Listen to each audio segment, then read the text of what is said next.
चिराग पासवान हो, उपेंद्र कुशवाहा हो, जीतन राम मांझी हो, लेकिन सीटों को लेकर मारामारी चल रही है। काफी कंफ्यूजन है कि कहीं विधानसभा में भी ये वाला खेल बीजेपी उनके साथ न कर दे, चिराग पासवान को ज्यादा सीट और उन्हें झुंझुना थमा दिया जाए। फिर से कह रहा हूं कि ये लगभग तय है कि तेजस्वी ही सीएम का चेहरा होंगे। एनडीए के अंदर 3 क्षत्रिय छत्र नाराज चल रहे हैं क्योंकि तीनों की अपेक्षा ज्यादा सीटों की लेकर है। बीजेपी ने चिराग पासवान को 5 सीटें दी थी और जीतन राम मांझी को महज 1 सीट। जब नेताओं के आप बयान सुनेंगे तो एकदम कूल लगेगा। इस हिसाब का प्रेशर बनाने की तैयारी जिसकी कल्पना भी शायद जेडीयू और बीजेपी ने नहीं की। वीआईपी को 60 सीटें चाहिए, कांग्रेस को 70 सीटें चाहिए।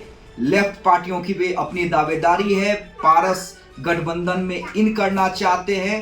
नमस्कार, देशवा न्यूज देख रहे हैं आप, आपके साथ मैं अमित झा। देखिए, बात करेंगे, हालांकि मैं बता दूं कि फिलहाल मैं बिहार में मौजूद नहीं हूं, दार्जिलिंग आया हुआ हूं। काफी ठंड है लेकिन बिहार में गर्मी है। न सिर्फ मौसम में बल्कि सियासी तपिश भी काफी बढ़ी हुई है। और दोनों गठबंधनों की बात करें, दोनों गठबंधन में सियासी तपिश बढ़ी हुई है। हालांकि जब नेताओं के आप बयान सुनेंगे तो एकदम कूल लगेगा, लेकिन अंदर खाने क्या खेल चल रहा है ये सबको पता है। तो चलिए खेल हम बताते हैं पहले एनडीए के अंदर का। देखिए, एनडीए के अंदर 3 क्षत्रिय छत्र नाराज चल रहे हैं। जी हां, अपने ही दोनों बड़े सहयोगी दल से अंदर खाने नाराज चल रहे हैं। चिराग पासवान हो, उपेंद्र कुशवाहा हो, जीतन राम मांझी हो, क्योंकि तीनों की अपेक्षा ज्यादा सीटों की लेकर है। ऐसे में देखिए, चिराग पासवान जब एज लेते हुए दिखे आरा के रमना मैदान में भारी रैली के बाद, तब ये बात हजम नहीं हुई जीतन राम मांझी को। क्यों नहीं हुई? क्योंकि लोकसभा चुनाव में भी चिराग पासवान की मेहनत और भीड़ को देखते हुए बीजेपी ने चिराग पासवान को 5 सीटें दी थी और जीतन राम मांझी को महज 1 सीट। कहीं ना कहीं जीतन राम मांझी को यह लग रहा है कि कहीं विधानसभा में भी ये वाला खेल बीजेपी उनके साथ न कर दे, चिराग पासवान को ज्यादा सीट और उन्हें झुंझुना थमा दिया जाए। तो मांझी और चिराग पासवान के बीच खुलकर राजनीति अब देखने को मिल रही है, वार पलटवार देखने को मिल रहा है। लेकिन इसी बीच हम बता दें कि चिराग पासवान रुकने का नाम नहीं ले रहे हैं। जी हां, रुकने का नाम नहीं ले रहे हैं, क्योंकि अब बारी राजगीर की है। रमना मैदान के बाद बहुजन समागम, जी हां, बहुजन समागम।